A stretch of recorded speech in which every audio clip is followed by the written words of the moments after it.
மதுரையில் லியோனி பேசுகிறார் என்று சொல்வதை விட லியோனி அவருடைய பிறந்த வீட்டில் பேசுகிறார் என்பதுதான் இன்று சால சிறந்த ஒரு எடுத்துக்காட்டு. காரணம், என்னுடைய குரலை உலகம் முழுவதற்கும் எடுத்து சென்ற ஊர் இந்த மதுரை தான். காரணம், நான் ஆரம்பத்தில் திண்டுக்கல் சுற்றி இருக்கக்கூடிய அந்த ஊர்களில் மட்டும்தான் பேசிகிட்டு இருந்தேன். என்னை மதுரைக்கு முதலில் திண்டுக்கல்லை விட்டு அடுத்த மாவட்டத்திற்கு என்னை ஒரு பேச்சாளராக கொண்டு வந்து உவப் சர்ச், அந்த சர்ச்சில் இருக்கக்கூடிய ஒரு மேடையில் என்னை ஒரு அணி பேச்சாளராக அறிமுகம் செய்து திண்டுக்கல்லுக்கு அடுத்து என்னை மதுரையில் அறிமுகம் செய்தவர் என்னுடைய குருநாதர், என்னுடைய அன்பு ஐயா, இந்த மதுரைக்கு பெருமை சேர்த்து கொண்டிருக்கும் ஐயா பேரறிஞர் சாலமன் பாப்பையா அவர்கள்தான் என்னை திண்டுக்கல்லை விட்டு வேறு மாவட்டத்தில் முதலில் என்னை பேச வைத்தவர். பேச வைத்த அந்த நிகழ்ச்சியை தொடர்ந்து நிலக்கோட்டையில் மாரியம்மன் கோயிலிலே ஒரு பட்டிமன்றம், தலைப்பு கண்ணதாசனை பற்றி. நடுவர் எங்கள் ஐயா சாலமன் பாப்பையா. கண்ணதாசனின் பாடல்கள் வெஞ்சி நிற்பது காதலா தத்துவமான் தலைப்பு. நான் காதல் பாடலில் ஒரு அணியில் இன்னொரு பேச்சாளர் வரலங்கிறதுக்காக ஸ்டெப்னி டயர் மாதிரி உருட்டிட்டு வந்து என்னை உட்கார வச்சுருக்காங்க. ஒரு பேச்சாளருக்கு காய்ச்சங்கிறதுனால என்னை கொண்டு வந்து பரிதாமல் உட்கார வச்சுருக்காங்க. கண்ணதாசனுடைய பாடல்களை பற்றிய தலைப்புன்னு சொன்ன உடனே கண்ணதாசனுடைய பாடல்களை வரிசையாக காதல் பாடலாம் பாட ஆரம்பித்தேன், பாட்டு இசையோட. மஞ்சள் முகமே வருக, மங்கள விளக்கே வருக, கொஞ்சம் தமிழே வருக, கோடான கோடி தருக, சிரித்து சிரித்து என்னை சிறையிலிட்டாய், கண்ணம் சிவக்க சிவக்க வந்து கதை படித்தாய், நினைத்து நினைத்து நெஞ்சில் அடக்கி வைத்தாய், பக்கம் நெருங்கி நெருங்கி இன்ப சுவை கொடுத்தாய், கண்ணெதிரே தோன்றினாள், கனிமுகத்தை காட்டினாள், நேர்வழியில் மாற்றினாள், நேற்று வரை ஏமாற்றினாள். பாட்டு பாடி பாடி பேசினேன். பட்டிமன்றத்தில் ஐயா தீர்ப்பு சொல்லி முடிச்சிட்டார். ஆடியன்ஸ்லாம் என்ன செஞ்சாங்கன்னா, பட்டிமன்றம் முடிஞ்சிருச்சு, ரொம்ப நன்றிங்கய்யா, அந்த புதுசாக வந்த தம்பி லியோனியை ஒரு 5 பாட்டு பாடிட்டு போக சொல்லுங்க அப்படின்னோன்னா ஐயா ஒரு 1/4 மணி நேரம் வாய்ப்பு கொடுத்து கண்ணதாசன் பாடல்களை பட்டிமன்றம் முடிந்த பிறகு என்னை மேடையிலே பாட வைத்து இந்த லியோனியின் பெருமையை உலகறிய செய்த என்னுடைய அருமை ஐயா சாலமன் பாப்பையா இருக்கிற அந்த ஊர். அதைவிட ஒரு பெரிய சிறப்பு, என்னுடைய பட்டிமன்றத்தை கேசட் வடிவிலே வடிவமைத்து அதை உலக நாடுகள் முழுவதும் கொண்டு சேர்த்த ராம்ஜி ஆடியோ நிறுவனம் இந்த மதுரையில் தான் உதயமாகி என்னுடைய குரலை உலகம் முழுவதும் கொண்டு போனாங்க. அந்த ஆடியோ கேசட்டை ஒரு தடவை திண்டிவனத்தில் போட்டுக்கிட்டு இருந்தாங்க ஒரு டீ கடையில். நான் பஸ்ஸில் போயிட்டு இறங்கி நின்றுக்கிட்டு இருக்கேன். ஒரு பெரிய கூட்டம் உளுந்து சிரிச்சிட்டு இருக்கேன். நம்ம பேச்சையாடா கேட்குறாங்க அப்படின்னு எனக்கே ஒரே சந்தோஷம். ஒருத்தன் வந்து என் கேசட்டை என்கிட்டே விற்றான். சார் லியோனி கேசட் சார், ரொம்ப அருமையாக இருக்கேன் அப்படின்னா. நான் இப்படியே பார்த்துட்டு, அப்படியாயா ரொம்ப நல்லா பேசுவாரா அப்படின்னு குரலை பார்த்துட்டு அப்படியே வெளிச்சத்தில் பார்த்தேன். அந்த கேசட்டில் என் படம் இருந்துச்சு, பரதாமல் கஞ்சிக்கு சத்தவன் மாதிரி இருப்பேன். அந்த முகத்தை இப்படியே பார்த்துட்டு, சார் இங்கே இன்னொரு தடவை பேசுங்க அப்படின்னு, கேசட்டு நல்லா விற்கிதா அப்படின்னு, லியோனி இங்கே வந்திருக்காரா அப்படின்னு சொன்னோன்னா அந்த கேசட்டு வாங்கினவங்க பூரா அதில் ஒருத்தன் என்கிட்ட கேட்டான் கேள்வி, உங்களை ஒரு 60 வயசு கிழவின்னு நினச்சேன் சார் குரலை கேட்டுட்டு, இவ்வளவு சின்ன பயலாக இருக்கீங்க அப்படின்ட்டு. இந்த குரலை கேட்டுட்டு ஒரு வயசான தாத்தா பேசுகிறாருன்னு கற்பனையில் இருந்திருக்காங்க. அதில் இன்னொரு ஆள் சொன்னார், என்ன சார் நீங்கள் மதுரை லாங்குவேஜில் வர்றவங்க போகிறவங்களெல்லாம் வர்றாங்க போகிறாங்க சொல்கிறாங்க பேசுகிறாங்க அப்படின்னு பேசுகிறீங்களே, இது மரியாதை குறைவாக உங்களுக்கு தெரியலையா அப்படின்னோன்னா, அப்படியா சொல்கிறாங்க அப்படின்னேன் நான். உடனே பக்கத்தில் இருந்தவர், அப்படி தான்டா சொல்லிக்கிட்டு இருக்காங்கன்னா, யார் அவர் கூட்டு வந்தவர், அப்படி தான்டா மதுரையில் பேசுவாங்க, இதெல்லாம் உனக்கு என்னடா தெரியும், இதுக்கு மரியாதை குறைவான பேச்சு இல்லைடா, மதுரையில் எல்லோரும் அந்யோன்யமாக சகோதரர்களாக வாழ்கின்ற ஒரு ஊர் இந்த மதுரை மண்ணு தாண்டா. காரணம் எங்கள் மதுரை தான் உலகத்துக்கே present tense, past tense, future tense 3 டென்ஸையும் கலந்து ஒரு புது டென்ஸை உருவாக்கின ஊர் மதுரை தான். கோயம்புத்தூர்காரன்ட்ட மாப்பிள்ளை ஒரு 50 ரூபா இருந்தால் கூட சோழி போட்டு கொடுத்து போட்டு போவோங்க, பார்த்து போட்டு போவோங்க, சோழி போட்டு போவோங்க அப்படிமா. சென்னையில் இருக்கவனை சொல்லி நான் 50 ரூபா கேட்டீங்க அண்ணியா அப்படிமா. திருநெல்வேலியில் அவங்க என்னல 50 ரூபா கேட்டியால கொடுத்துருவோம், கொடுத்துருக்கியா அப்படின்னு கேட்குறத விட கொடுத்தியா அப்படிமா. மதுரையில் மட்டும் ஒருத்தன்ட்ட 50 ரூபா கேளுங்க, ஒன்று கொடுக்குறேங்கன்னா அல்லது கொடுத்துட்டேங்கன்னா அல்லது கொடுக்க போகிறேங்கன்னா 3ஐயும் கூட்டி 3ஆல் வகுத்து ஒரு டென்ஸில் பேசுவான் மதுரையில். மாப்பிள்ள ஒரு 50 ரூபா விடு கொடுப்போம்ல அப்படிமா. கொடுப்போம்லங்கிறதுக்கு கொடுக்குறானா கொடுத்துட்டானா கொடுக்க போகிறானா கண்டே பிடிக்க முடியாது. இது மதுரைக்காரங்க கண்டுபிடிச்ச ஒரு அற்புதமான யுக்தி. மாப்பிள்ளை பொண்ணு மாமா பொண்ணு கொடுப்பியானா கொடுப்போம்ல அப்படின்றார். கொடுப்பாரா கொடுக்க மாட்டாரா அப்படின்னு நம்ம கண்டுபிடிக்க முடியாது. அப்படிப்பட்ட ஒரு அருமையான ஊர், நகரத்திலையும் சேராத கிராமத்திலையும் சேராத, கிராமத்தினுடைய பண்பாடும் நகரத்தினுடைய நாகரிகமும் ரெண்டும் கலந்த ஒரே ஒரு தமிழகத்தில் இந்த மதுரை மட்டும்தான். இந்த அருமையான நிகழ்ச்சியில் அருமையாக தலைமை தாங்கி நடத்தி கொண்டிருக்கக்கூடிய மகளிர் திட்ட இயக்குனர் புத்தகங்களை பற்றி என்னென்ன கொட்டேஷன்ஸ் இருக்கோ அம்புட்டையும் வரிசையாக தொகுத்து சொன்னார். ஐயா அவர்களுக்கு என்னுடைய மனமார்ந்த வாழ்த்துக்கள். அவர் பேச்சை கேட்டுக்கிட்டே இருக்கணும் போல இருந்துச்சு. ஒரு அரசு அதிகாரின்னா பேச மாட்டாங்க. சார்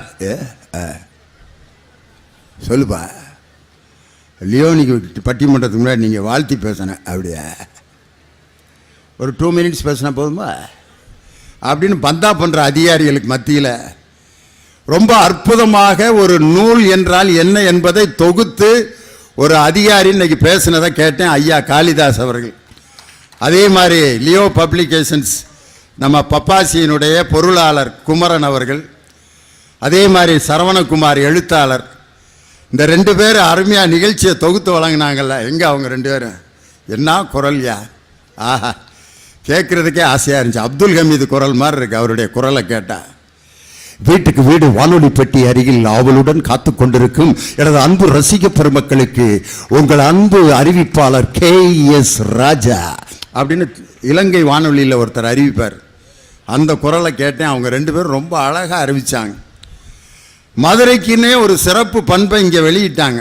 இப்போ நான் பார்த்தேன், ஐயா பேசிகிட்டு இருக்கும்போது ஐயா அண்ணே நேராகுதுண்ணே அப்படின்னாரு ஒருத்தர். அது மதுரைக்கே உள்ள ஒரு குணாதிசயம். என்ன தோணுதோ அதை இடம் பொருள் ஏவல் பார்க்காம வெளியே விட்டுருவான். நம்பால் தேட்டர்லாம் பாருங்கள், ஹவுஸ்ஃபுல்னு ஒரு படம் பார்த்திபன் நடித்த படம் இங்கே மதுரையில் பார்த்தேன் நான்.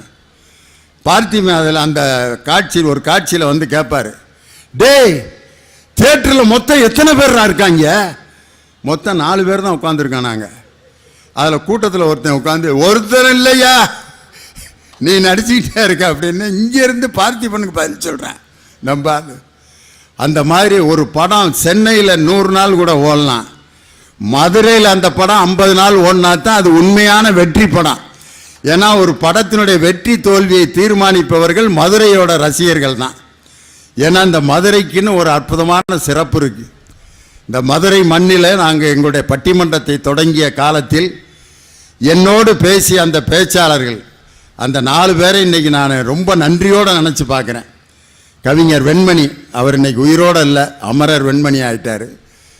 கவிஞர் முல்லை நடவரசு, சுப மாரிமுத்து, அதில் மதுரையைச் சேர்ந்த என்னுடைய அருமை மாப்பிள்ளை கவிஞர் மூராவை பல ஆண்டுகளுக்கு பிறகு இன்றைக்கி நான் சந்தித்தேன். உண்மையிலே ரொம்ப ஒரு மகிழ்ச்சியான ஒரு தருணமாக இருந்துச்சு. வந்திருந்தா எங்கே இருக்காரா மூரா? அந்த இருக்கான் பாருங்க. அவருக்கு எல்லாரும் தயவுசெய்து ஒரு கைதட்டுக்க போடுங்க. காரணம் நாங்கள் எல்லாரும் சேர்ந்து பட்டிமன்றத்துக்கு எப்படி போனோம்னா பஸ்ஸில் போவோம். இங்கேருந்து பேராவூரணிக்கு பஸ்ஸில் போயிட்டு திருப்பி காலையில் பட்டிமன்றம் 1 மணிக்கு முடியும். காலையில் 4 மணி பஸ்ஸுக்கு பஸ் ஸ்டாண்டில் ஒரு சர்பத்து பெட்டியில் நானும் மூராவும் பல வருஷம் படுத்து கிடந்திருக்கேன். 3:30 மணி பஸ்ஸுக்கு புறப்பட்டு அங்கேருந்து புறப்பட்டு திண்டுக்கலுக்கு வந்து அப்படியே பள்ளிக்கூடத்துக்கு ஓடுவோம் பல்லு விளக்காமல். இப்படிலாம் நாங்கள் வந்து ஒரு 50 ரூபாய்க்கு 20 ரூபாய்க்கும் 40 ரூபாய்க்கும் அந்த கோயிலில் கொடுக்கின்ற அந்த பணத்திற்காக ஊர் முழுவதும் ஓடி ஓடி கண் விழித்து பேசிய அந்த என்னோடு பயணித்த அந்த என்னுடைய சகோதர பேச்சாளர்களை நான் உண்மையிலே நன்றியோடு அன்றைக்கி நினச்சி பார்க்குறேன். கவிஞர் மூரா, அதே மாதிரி என்னோடு பணியாற்றிய அருமை தம்பி மதுரையில் சென்ட் மேரிஸில் பணியாற்றிக்கிட்டு இருக்க ஆசிரியர் சந்திரன், எங்கள் பேச்சாளர் குடும்பத்தில் இருக்கக்கூடிய விளாங்குடி விநாயகமூர்த்தி எல்லோரும் இன்றைக்கி வந்திருக்காங்க. ரொம்ப மகிழ்ச்சியான ஒரு தருணம். இந்த மதுரைக்கென்று இருக்கக்கூடிய ஒரு சிறப்பு, பாகப்பிரிவினையில் மதுரையில் எப்படி திருவிழா நடக்கும்னு ஒரு அற்புதமான பாட்டு இருக்கும்.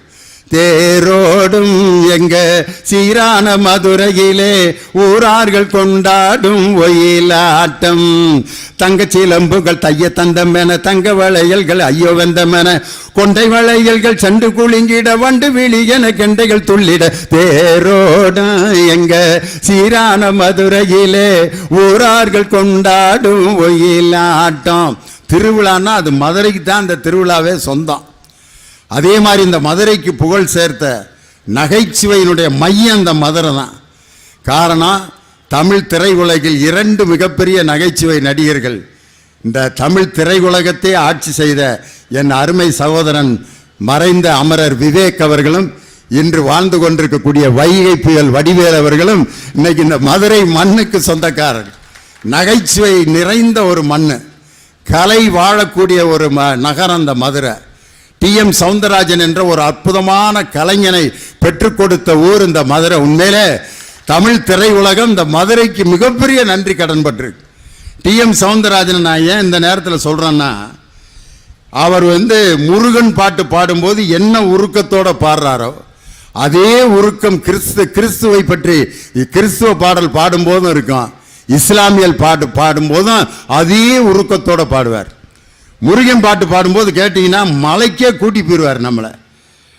கற்பனை என்றாலும் கற்சிலை என்றாலும் கந்தனே உனை மறவேன், நிற்பதும் நடப்பதும் நின் செயலாலே, நிகழ்வதும் நிறைவதும் நின் செயலாலே, கற்பதெல்லாம் உந்தன் கனிமொழியாலே, காண்பதெல்லாம் உந்தன் கண்விழியாலே, கற்பனை என்றாலும் கற்சிலை என்றாலும் கந்தனே உன்னை மறவேன். முருகன் கோயிலுக்கு போகிற மாதிரியே இருக்கும் ஃபீலிங்.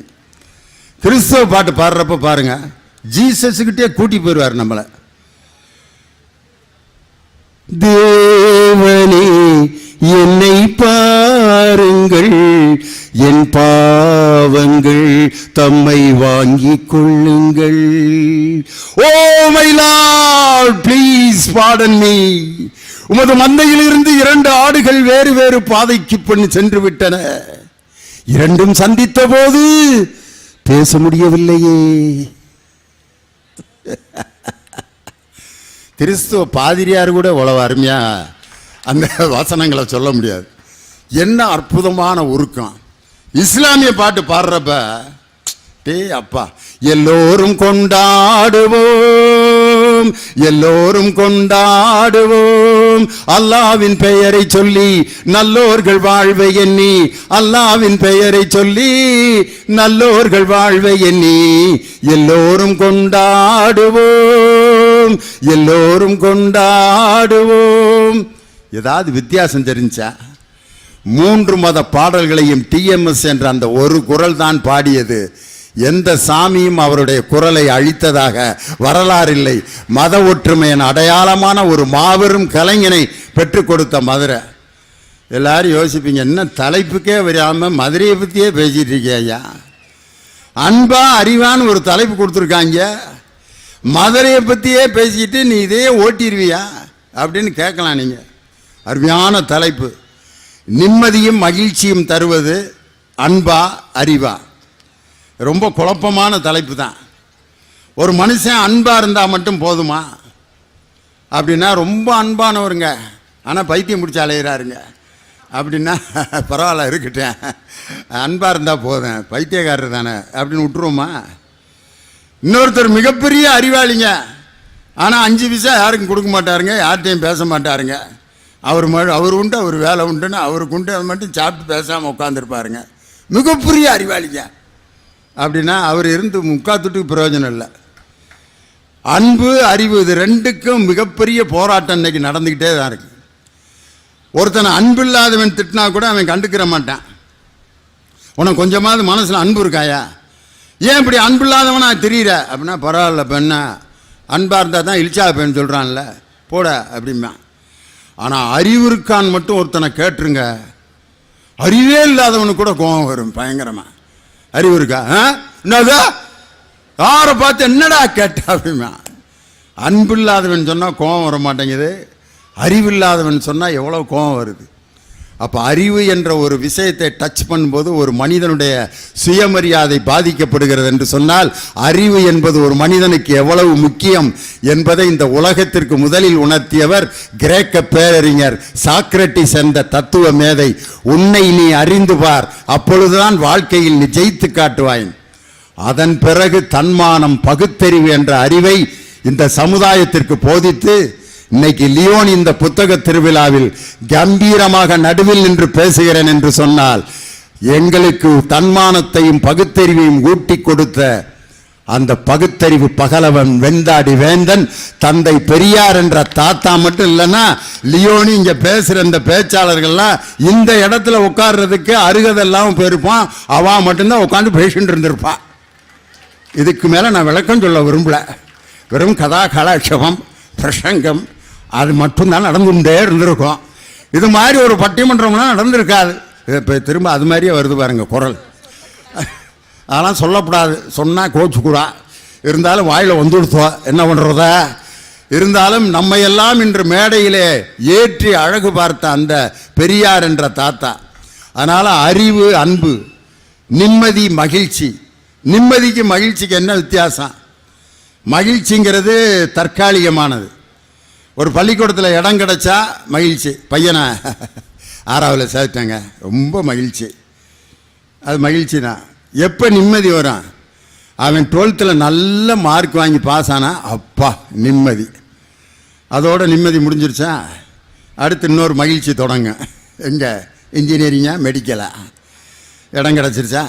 இடம் அப்பா இன்ஜினியரிங்கில் சேர்த்தாச்சுரா, நல்ல காலேஜில், ரொம்ப மகிழ்ச்சி. அதோட மகிழ்ச்சி முடிஞ்சிருச்சா? அவன் நல்ல பயலாக பாஸ் ஆகி ஒழுக்கமானவனாக வெளியே வந்தால் தான் நிம்மதி. அதோடு முடிஞ்சிருச்சா வாழ்க்கை? பெரிய இன்ஜினியர் ஆகிட்டான், ரேங்க் வாங்கிட்டான், கல்யாணம் முடிச்சு வைக்கணும், நல்ல பொண்ணு கிடச்சிருச்சு, மகிழ்ச்சி. பொண்ணு கிடச்சா மகிழ்ச்சி. அந்த பொண்ணோட அவன் தொடர்ந்து நல்லபடியாக வாழ்ந்தான்னா நிம்மதி. அது மட்டும் போதுமா? வெறும் வாழ்ந்துக்கிட்டே இருந்தால் போதுமா? பேர பிள்ளை வேணும்ல, பிள்ளை பெற்றோன்னா மகிழ்ச்சியாக இருக்கான். அந்த பிள்ளை நார்மல் டெலிவரியா சிசேரியனா, அதை வச்சு தான் மகிழ்ச்சியாக நிம்மதியாங்கிறத தீர்மானிப்போம். மனிதனுடைய மகிழ்ச்சியும் நிம்மதியும் மாறி மாறி ஒரு மனிதனுக்கு வந்து கொண்டே இருக்கும். அந்த நிம்மதியும் மகிழ்ச்சியும் இன்னைக்கு நமக்கு தருவது அன்பு நிறைந்த வாழ்க்கையா அறிவு நிறைந்த வாழ்க்கையா? பேசுறதுக்கு 4 பேச்சாளர்கள் வந்திருக்காங்க. அறிவு நிறைந்த வாழ்க்கை அப்படின்னு பேசுறதுக்கு மதுரை சங்கர். கலர் சட்டை கலர் பார்த்தீங்களா? வாழ்க்கையில் யாராவது இந்த கலரில் சட்டை போட்டு நீங்கள் பார்த்துருக்கீங்களா? அதையும் நம்ம மதுரையில் இருக்க ஒரு கலைஞர் தான் இந்த மாதிரி சட்டையெல்லாம் மேடையில் அறிமுகப்படுத்தினவர். யாருன்னு உங்களுக்கே தெரியும். இந்த மான் உந்தன் சொந்த மான் பக்கம் வந்துதான் சிந்து பாடும் சிந்தைக்குள்ளாடும் தேவியே கண்மணியே. உண்மையிலே ஒரு பத்திரிகையில் கிசுகிசுல பசு நேசன் அப்படின்னு அவருக்கு ஒரு பட்டம் கொடுத்தாங்க. அவர் தான் இந்த மாதிரி கலர் சட்டையெல்லாம் போடுவார். அவருக்கு அடுத்து பட்டிமன்றத்தில் இந்த கலர்களை அறிமுகப்படுத்துறது அருமை தம்பி மதுரை சங்கர் தான். இந்த மதுரையினுடைய பெயரை தன் பெயரோடு இணைத்து கொண்டிருக்கக்கூடிய அருமையான பேச்சாளர். அவர் அறிவுங்கிற அணியில் பேச வந்திருக்காரு. அந்த அணிக்கு தலைமையேற்று பேச வந்திருப்பவர் ஆள் பார்த்தீங்களா? கப்பற்படையிலே பணியாற்றி கொண்டிருக்கக்கூடிய ஒரு இராணுவ ஊழியர். எந்திரிப்பா, அப்போ தான் உன்னுடைய இராணுவ இது தெரியும். உடம்பை பார்த்தீங்களா? ஒரு கையை இப்படி இழுத்தாருன்னா 5 வய பொத்துன்னு விழுந்துருவேன். அந்த மாதிரி ஒரு இராணுவத்திலே பணியாற்றி கொண்டிருப்பவராக இருந்தாலும் தமிழ் மீது உள்ள காதலாலும் அன்பாலும் எங்களுடைய பட்டிமன்றத்தில் இணைந்து மிக அற்புதமாக பேசி வருகின்ற அருமையான பேச்சாளர் கவிஞர் இனியவன். அவருடைய சில பாடல்களுக்கு அவர் கொடுத்த விளக்கம் உலக புகழ்பெற்ற விளக்கம். அண்டங்காக்கா கொண்டைக்காரி ரண்டக்கங்கிறதுக்கு உட்காந்து ரூம் போட்டு சிந்திச்சு ஒரு விளக்கம் கொடுத்தாரு பாருங்க. உலகம் முழுவதும் அது பாப்புலர் ஆயிடுச்சு. இப்போ மலம பித்தா பித்தாத்தே பாட்டுக்கு கொடுத்தாரியா. அந்த பாட்டு எழுதின சிவகார்த்திகேயனை கண்ணீர் விட்டு கதறிட்டார். நான் இதெல்லாம் நினச்சி எழுதவே இல்லையான்ட்டு. ஏன்னா அப்படி ஒரு பாட்டு அரபி குத்துன்னு ஒரு பாட்டை அருமையாக கொண்டு போனாங்க. அந்த பாட்டில் மலம பித்தா பித்தாத்தே மலம பித்தா பித்தாத்தே மலம பித்தா பித்தாத்தே மலம பித்தாத்தே ஹே பில்லா பங்கரபி பல்ல பிதா பங்கரபி பல்ல பங்கரபி பல்ல பல்ல பங்கரபி அப்படின்னு நான் பாடிட்டேன். அதுக்கு ஒரு அர்த்தம் சொன்னார் பாருங்க, நோட்ஸ் போட்டார் பாருங்க. அசந்துட்டாங்க எல்லாரும். இது மாதிரி புதுமையான செய்திகளை மேடைகளிலே பேசுகின்ற ஆற்றல் கவிஞர் இனியவன். இந்த பக்கம் அன்புங்கிற அணிக்கு பேசுறதுக்கு அந்த பக்கம் பாருங்க, சித்திரை திருவிழாவில் இந்த கலர் பலூன்லாம் ஒருத்தர் வித்துட்டு என்ன கலரியா, இந்த கலர்லாம் எனக்கு போட அவ்வளவு ஒரு மாதிரி இருக்கு. ஆனால் தைரியமாக போட்டு வந்திருக்கார். பெரிய ப்ரொஃபஸருங்க அவர், சாதாரண ஆள் கிடையாது. மதுரையில் பிறந்து வளர்ந்தவர். சென்னை வேலம்மாள் மெட்ரிகுலேஷன் மேல்நிலை பள்ளியில் துணை முதல்வராகவும் தமிழ்துறை தலைவராகவும் பணியாற்றி இப்பொழுது ஒரு கல்லூரியிலே தமிழ்துறை தலைவராக பணியாற்றி கொண்டிருக்கக்கூடிய பேராசிரியர் விஜயகுமார். இன்னைக்கு நமது தமிழகத்தில் நடந்த இந்த செஸ் ஒலிம்பியாட்டில் வெற்றி பெற்ற பிரக்யானந்தா என்ற அந்த வெற்றி வீரருடைய ஆசிரியர், அவருக்கு தமிழ் கற்றுக் கொடுத்த ஆசிரியர். செஸ் ஒலிம்பிக் வீரருடைய ஆசிரியர்னா இதுக்கு மேலே ஒரு பெரிய பெருமை உலகத்தில் வேறு எதுவும் இருக்க முடியாது. ஏன்னா ஒரு வாத்தியாருக்கு தான் இந்த மாதிரி பெருமையெல்லாம் இருக்கும். நான் எங்கள் சென்னையில் வீட்டில் உட்காந்துருந்தேன். திடீர்னு போலீஸ் அதிரடி படம் எங்கள் வீட்டுக்குள்ளே ஒரு 60 போலீஸ் துப்புன்னு உள்ளே வந்தாங்க. போச்சுரா மாட்டிட்டோம் போல இருக்கு, ஏதோ மீட்டிங்கில் பேசுனதுக்கு பிடிச்சி உள்ளே வைக்க போகிறாங்க. இப்போ தான் பிடிச்சி எல்லாத்தையும் உள்ளே வச்சுக்கிட்டு இருக்காங்களே, அதில் நம்மளையும் சேர்த்துட்டாங்க போல இருக்குன்னு என்ன பேசணும் அப்படின்னு பார்த்தோன்னா உள்ளே ஒருத்தர் வந்தார். வந்து எஸ் சார் அப்படின்னார். என்னடா கைது பண்ண போகிறதுக்கு இப்படிலாம் அடிப்பாங்களா சொல்லிட்டு அப்படின்னு பார்த்தோன்னா, சார் உங்கள்கிட்ட படித்தவன் sir, joint commissioner of St Thomas Mount, SP ரேங்கில் இருக்கேன் சார், என் பேர் பிரபாகர் சார் அப்படின்னு சொல்லி யூனிஃபார்மோட என் காலை தொட்டு இப்படி கண்ணில் ஒத்திக்கிட்டான் பார். இந்த ஒரு பெருமை உலகத்தில் ஆசிரியர்களுக்கு மட்டும்தான் கிடைக்கும். அது மாதிரி பிரக்யானந்தாவினுடைய ஆசிரியர் விஜயகுமார். அதற்கு அடுத்து அந்த அணிக்கு தலைமையேற்று பேச வந்திருப்பவர் ஸ்ரீவில்லிபுத்தூரிலிருந்து வருகை இருந்திருக்கக்கூடிய எனது அருமை சகோதரி, நமது மண்ணின் மனம் மாறாமல் பேசக்கூடிய ஆற்றல். நேற்று கலைஞர் தொலைக்காட்சியினுடைய தீபாவளி பட்டிமன்றம் கோயம்புத்தூரில் நடந்தது. அதை தீபாவளி அன்னைக்கும் ஆயுத பூஜை அன்னைக்கும் பார்ப்பீங்க. அதில் அவங்க பேசின அந்த பேச்சை கேட்டு நான் உண்மையிலே சொக்கி போனேன். அவ்வளவு அருமையாக இந்த மண்ணின் மனம் மாறாமல் பேசக்கூடிய ஒரு ஆற்றல் மிக்க பேச்சாளர் திருமதி இந்திரா ஜெயச்சந்திரன் அன்பு என்ற அணியில் பேச வந்திருக்காங்க. ரொம்ப அருமையாக கூட்டம் கூடியிருக்கீங்க. அதாவது நாங்கள் எப்பயுமே பட்டிமன்றத்துக்கு போகிறப்போ ஒரு மதுரையில் 11:30 தான் ஆரம்பிப்பாங்க பட்டிமன்றமே. ஒரு கோயில் திருவிழா கூட்டு போயிடுவாங்க. 9 மணிக்கெலாம் சாப்பாடை போட்டு அந்த வீட்டிலையே உட்கார வச்சு 11:30 ஆரம்பிப்பாங்க. 2:30 மணி வரைக்கும் பேசுவோம். அப்படிலாம் இந்த மதுரை மண்ணில் பல கோயில்களிலே பேசி இந்த மதுரை என்னை வளர்த்து ஆளாக்கி இந்த மதுரை மண்ணுக்கு மீண்டும் என்னுடைய வணக்கத்தை சொல்லி பட்டிமன்றத்தினுடைய விவாதம் தொடங்க இருக்கிறது. நிம்மதியும் மகிழ்வையும் தருவது அன்பா அறிவா என்ற அணியில் அன்பு என்ற அணியை துவங்கி வைக்க பேராசிரியர் விஜயகுமார் உங்கள் பலத்த கரவொலியோடு மேடைக்கு வருகிறார். வாங்க விஜயகுமார். நீதிபதி அவர்களே, வாழ்க்கையில நிம்மதியை தர்றது, மகிழ்ச்சியை தர்றது அன்பா அறிவான்னு ஒரு கேள்வி. நீதிபதி அவர்களே, நீங்களா கடிதம் எழுதியிருக்கீங்கல்ல, அன்புள்ள அம்மா அன்புள்ள அப்பான்னு எழுதிங்களா, அறிவுள்ள அம்மாவுக்கு அறிவுள்ள அப்பாவுக்குன்னு எழுதுனீங்களா? யாராவது அப்படி இது வரைக்கும் எழுதியிருக்கோமா ஐயா? அறிவுள்ள அப்பா அவர்களுக்கு அன்புள்ள மகன் எழுதுனா அப்புறம் நான் என்னடா அன்புள்ளாதவனா அப்படின்னு தான் கேட்பாங்க. நீதிபதி அவர்களே, அன்புதான் அன்பின் வழி, அது உயிர்நிலை. 3000 ஆண்டுகளுக்கு முன்னரே வள்ளுவன் அழகா சொல்லிட்டார். அன்பின் வழி அது உயிர்நிலை, அதிலார்க்கு என்பு தோல் போர்த்த உடம்பு. அன்பு இல்லாதவனுக்கு அது உடம்பு ஒரு எலும்பு மேல போர்த்தப்பட்ட தோல். மனுஷன் அன்புங்க. அதனால்தான் நீதிபதி அவர்களே, இனியவன் அவர்களே, அன்புடைமை என்கிற அதிகாரத்தை 8வது அதிகாரமாக வைத்து விட்டார் வள்ளுவர். உங்களுடைய அறிவுடைமைய 47வது இடத்துக்கு கொண்டு போனாரு. அன்பு முக்கியம்னு வள்ளுவருக்கு தெரிஞ்சிருக்கு, எங்க ராமராஜன் சங்கருக்கு தெரியல. நீதிபதி அவர்களே, அன்பு இதயம் சார்ந்தது. அன்பு இதயம் சார்ந்தது, அறிவு மூளை சார்ந்தது. அன்பு பொதுநலம் சார்ந்தது, அறிவு சுயநலம் சார்ந்தது. அறிவு அடுத்தவனை தோக்கடிச்சு சந்தோஷப்படும், அன்பு அடுத்தவன் தோத்து போனால் அவன் வெற்றிக்கு பாராட்டு சொல்லும். அதுதான் அன்பு. இனியவன் அன்பு தீயை வளர்க்கும்.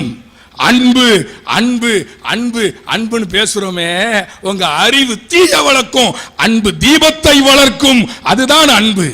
தாய் அப்படிங்கிற அம்மா அன்பு சார். ஒரு கவிஞன் சொன்னா, அம்மா அப்படிங்கிற விஷயத்தை ரசிச்சு சொன்னான். ஆ என்பது உயிரெழுத்து. வயிற்றிலே கருவுக்கு உயிர் கொடுக்கிறாள் அம்மா, ஆ உயிரெழுத்து. அடுத்து இம் என்பது மெய்யெழுத்து. அந்த கரு வாழ்வதற்கு தன் உடலையே தருகிறாள். மெய்யெழுத்துக்கு உடல்னு ஒரு பொருள் இருக்கு.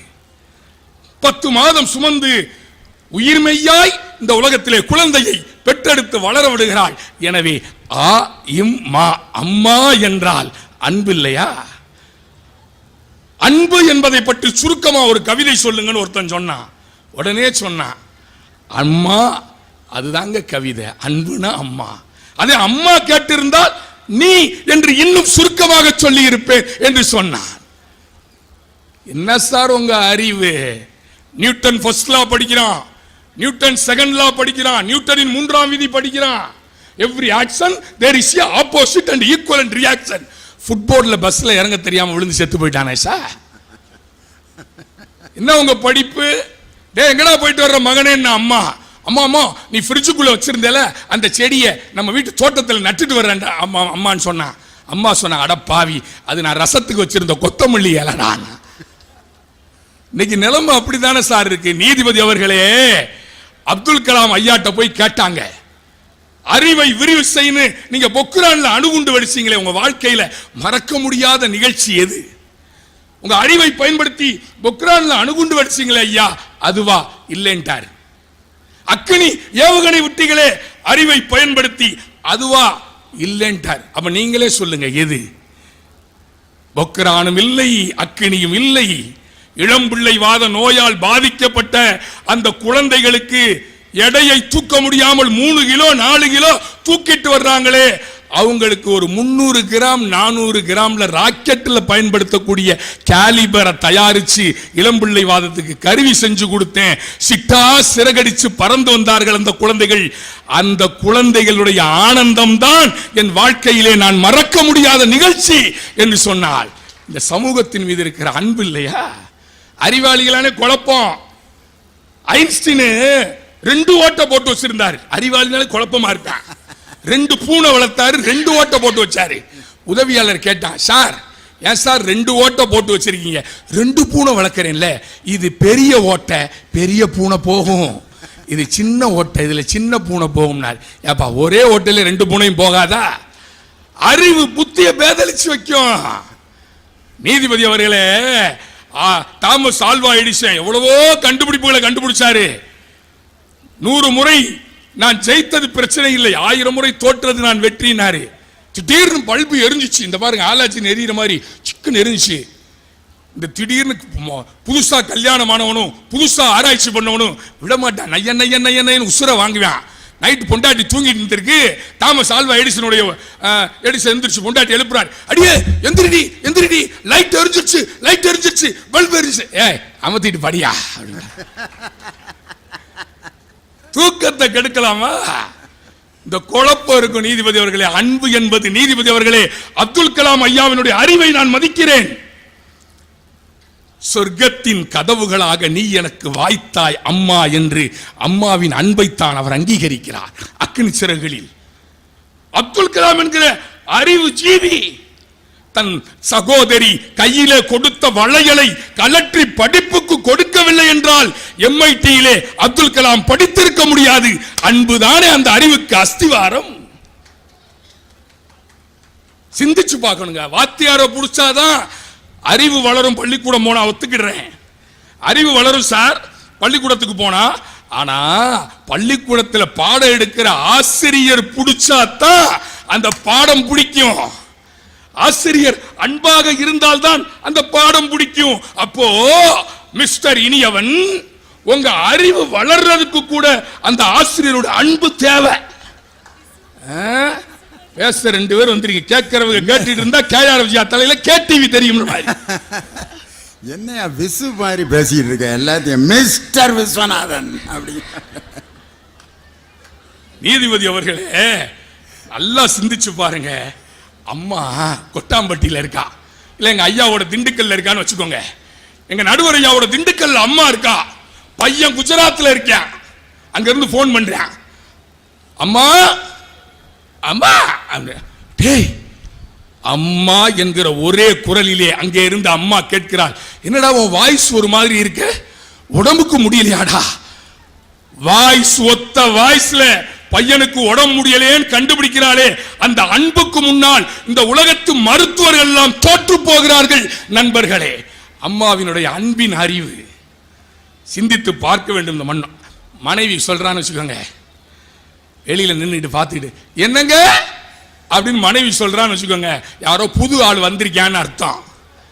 பீரோ பக்கத்தில் நின்றுட்டு என்னங்க அப்படின்னு கூப்பிடுறான்னு வச்சுக்கோங்க, பணம் வேணும்னு அர்த்தம். கண்ணாடிக்கு பக்கத்தில் நின்று என்னங்க அப்படின்னு கூப்பிட்டானா போட்டிருக்க நகை அழகா இருக்கா, நான் அழகா இருக்கேனான்னு அர்த்தம். சாப்பாடு தயார் பண்ணிட்டு என்னங்க அப்படின்னு கூப்பிட்டா சீக்கிரம் சாப்பிட வாயான்னு அர்த்தம். சாப்பாடு பரிமாறுறப்போ என்னங்க அப்படின்னு கேட்டா சாப்பாடு நல்லா இருக்கா நல்லா இல்லையான்னு அர்த்தம். இப்படி வாழ்க்கை முழுதும் என்னங்க என்னங்க என்னங்கன்னு கேட்கிறாளே, நம்முடைய கடைசி நிமிஷத்தில் என்னங்க அப்படின்னு கேட்டா நீ மட்டும் போயிடாதையா, நீ இல்லாத வாழ்க்கை எனக்கு வேண்டாம், என்னையும் கூட்டிட்டு போங்கன்னு சொல்றா. பாத்தீங்களா? அந்த அன்புக்கு ஈடு இணை இருக்க முடியுமா? விஜயகுமார், என்னங்கிற வார்த்தைக்கு இவ்வளவு அர்த்தம் நீ ஒரு ஆள் தாயா சொல்லியிருக்க. அது பெண்கள் வீட்டில் சாதாரணமாக யூஸ் பண்ணுற வார்த்தைன்னு நம்ம நினச்சோம். என்னங்க என்னங்க, அந்த என்னங்கன்னு கூப்பிட்றதுலேயே பல மீனிங் இருக்குது. பார்த்துருங்களா? என்னங்க அப்படின்னா வந்தால் வெட்டிடுவேன்னு அர்த்தம்.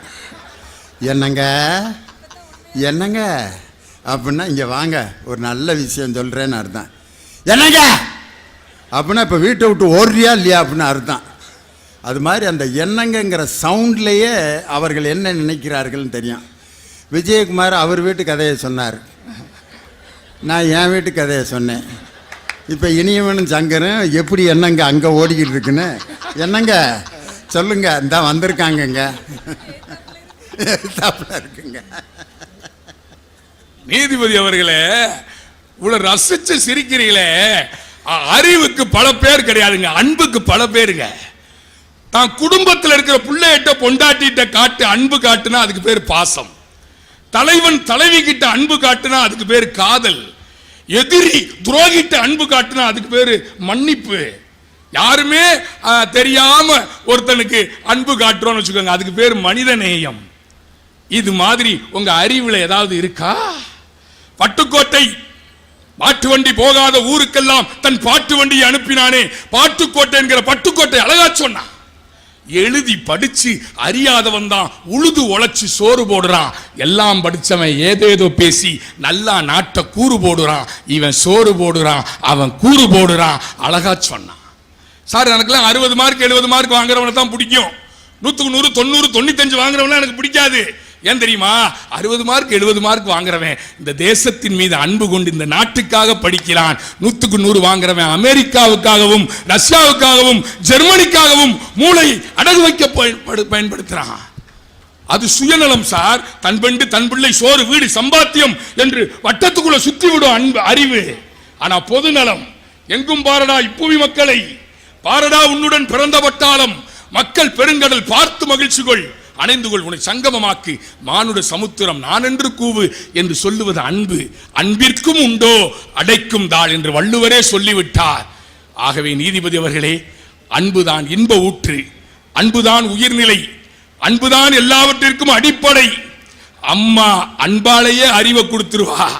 ஆகவே வியக்க வைத்த ரசிக பெருமக்களுக்கு நன்றி பாராட்டி, காலத்தின் அருமை கருதி அன்பே ஜீவ ஊற்று என்று சொல்லி வியக்க வைத்த ரசிக பெருமக்களுக்கு இதய தோட்டத்தில் பூத்திருக்கிற நன்றி மலர்களை காணிக்கையாக்கி விடைபெறுகின்றேன். வருகிறேன். வணக்கம். ஜெய்கன்.